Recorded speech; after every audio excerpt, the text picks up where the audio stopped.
Nangyari na ba sa inyo na hindi kayo makapagbukas ng program sa Citrix?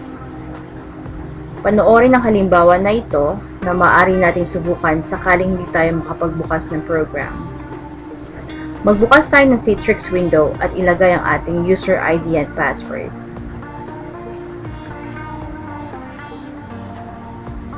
Matapos makapasok ay subukan nating i-run ang PMR.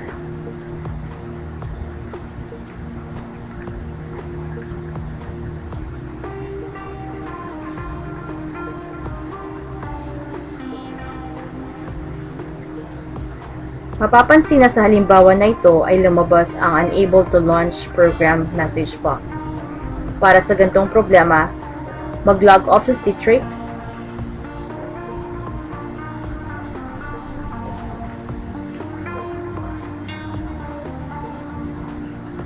muling i-type ang https://ssl.jordandistribution.com at siguraduhin na may /ext ito sa dulo.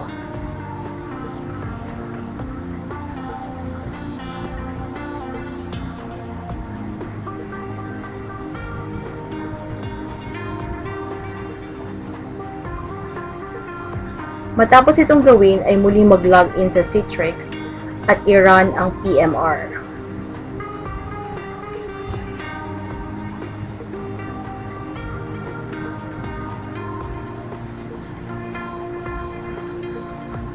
Mapapansin na sa pagkakataong ito ay nagbukas na ang Java window. Hintayin lamang ang Citrix na mai-run ang program.